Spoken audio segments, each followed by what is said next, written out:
You might remember a game that launched into early access in April of last year called No Rest for the Wicked by Moon Studios. This is by the same creators that did Ori and the Blind Forest, only this time they made a isometric Souls-like ARPG, with an emphasis on visuals, custom world design, and combat. So when No Rest for the Wicked offered to sponsor a video talking about their Breach update, I thought that's perfect, because that's probably a video I was going to make literally anyway, don't tell them. So thanks to Moon Studio for sponsoring today's video.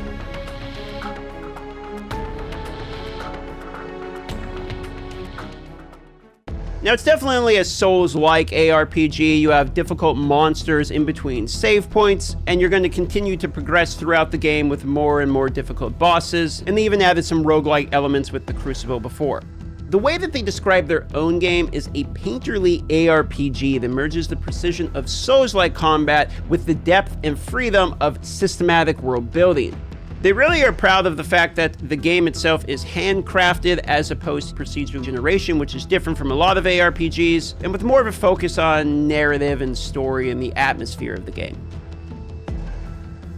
Last year when I played it, one of the things that struck out to me most was the verticality is the term I'll use for this, about how much depth the game itself actually has. In fact, when I was playing this update, there's certain sections where you're actually taking a lift all the way from the top of the map to like the bottom of the map, and you're seeing all of the areas you've sort of explored before underneath you. So that part's fairly interesting, the world traversal itself, and how much they managed to cram in terms of platforming progression within the same area. So these are just a couple of like the highlight points from right the bat that kind of set the mood of what the game is supposed to be. And they added onto this world with the new Breach update. Now, one of the most interesting things before we break down what the Breach update actually is that they mentioned in their sort of reveal trailer for the Breach update that something they had done was bought back the rights from their publisher. Our publisher for No Rest for the Wicked was Private Division, a subsidiary of Take-Two Interactive. Take-Two decided to sell off Private Division, which was unexpected news for us. After months of negotiations, we reached an agreement to buy the publishing rights for No Rest for the Wicked back, so that Moon Studios could become fully independent. We believe this will give you even more confidence in our vision, because we're free to build No Rest for the Wicked exactly how we want. Effectively, they're sort of putting their money where their mouth is and is deciding to continue to progress and build out the game and get it out of early access eventually. So when I heard that in the reveal trailer, I definitely was interested to see what they've been doing since the release of their last update. So what exactly have they been doing? Let's go over the Breach. So the Breach is a fairly wide-scale update that's going to add a lot into the world. For instance, there's a new updated campaign with 3 new main quests, additional side content, and expanded world building. This includes 18 new story scenes, 9 game view cutscenes, and 3 full cinematics. They've added new areas into the world. They've added new gear into the world, new enemies, new bosses. They even added a hardcore mode, though I think you would be psychotic to attempt it. A slew of quality of life upgrades, a lot of balance changes, and what they consider an enhanced audio experience. So basically it's full encompassing. They tried to touch on almost every aspect of the game. In order to experience the new Breach update, you gotta start a new character. So I started the new character and started playing through the update. And so it begins, boys. Did I just, like, disembowel that guy with my fist? The first thing I did was try some of the new weapons, like they have wands and gauntlets now, and those are pretty fun, but I found myself gravitating back, as I do in basically all of the games, back to the two-handed sword.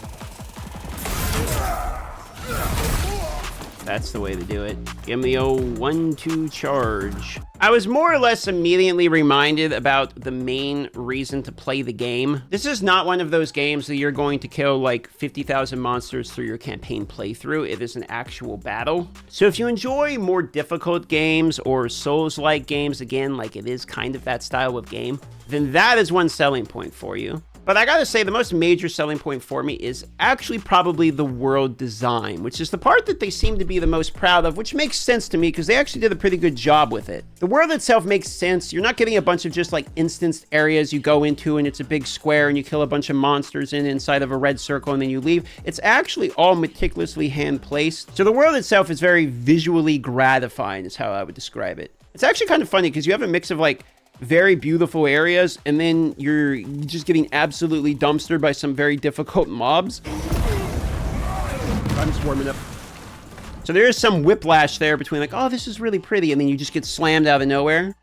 Speaking of the world, they actually have world building. So what they mean by that is in the game, you can actually choose to continue to upgrade the town that you go to called Sacrament. And as you upgrade, you're going to unlock the ability to upgrade your gear more and more. You're basically building out the blacksmith and the cooking area and the alchemist and all of these different sections of the town. So there is a bit of world building, but also town building in order to bring up the level of what you need in order to progress your gear forward, because gear progression is major in the game. For instance, I started out with a two-handed sword, but I got a new two-handed sword, then had to upgrade it, so I had to go and get like copper and then iron and then silver ore. And as I did that, I needed to upgrade the weaponsmith so I could continue to upgrade my gear.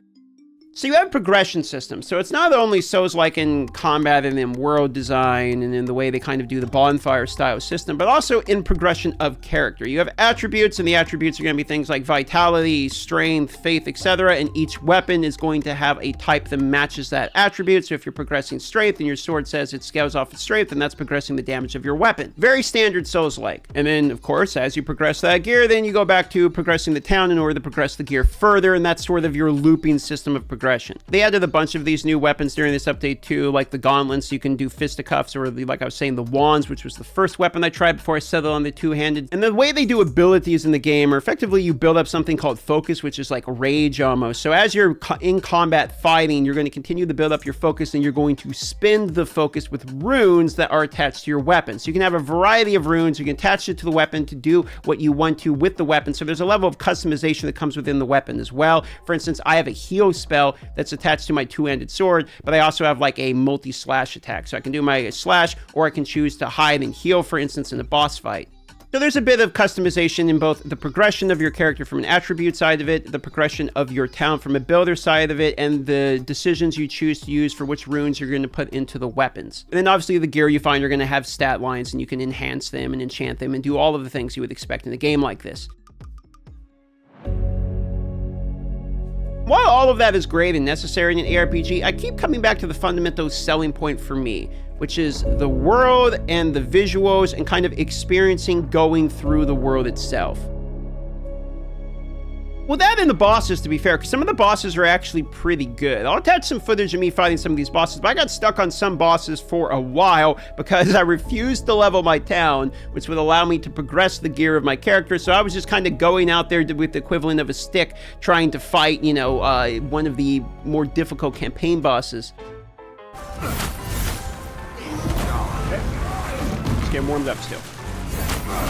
All right, and I'm dead. All right, time for some serious gameplay. Stop. Okay, I decided not to kill him again. I'm just dragging out for content. Here, watch. You want me to be here right now? I'll be here right now, watch. Dodge. Okay, and don't worry about that.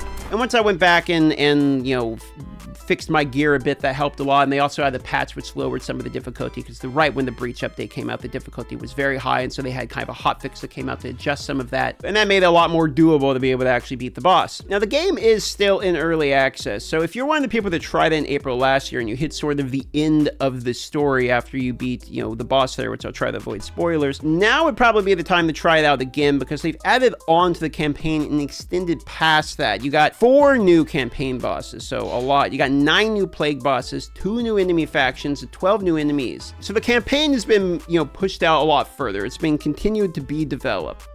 One of the issues before on the launch of the game was, you know, it was just a little short. There wasn't a whole lot of in-game systems. Then they added the Crucible, which is the roguelite, and now they've sort of expanded continually on those in-game systems. Now they've added the Plague system, and the Plague system is in the in-game. There will be different zones that are plagued. You'll go to these zones, clear out the monsters, and continue to ramp its difficulty. So if you're someone who played it before and kind of completed what the game had to offer, there is more to offer now, so it's a good time to check it out again. Or if you're someone who's looking for something to do, to check out a new ARPG, like I say, it is not like any other game I've seen before. I'm also a pretty big fan of the Steam Deck, so if you're a Steam Deck enjoyer, this would be one of those games you can play offline. My 3 primary, like, selling point, major points I point out for you here is Souls-like combat, a handcrafted world, which is actually visually very appealing, and then added new systems as well as new in-game progression, new weapons, etc. for returning players. Those would be my 3 primary points I'd have you take away from the video. So overall, there's a lot of new additions with the Breach update. It is their largest update yet. So if this is a game that has been on your radar, or if you're looking for something to do, maybe check out No Rest for the Wicked with the link down below. That's about it. Thanks again to Moon Studios for sponsoring today's video, and I'll see you guys on the live streams.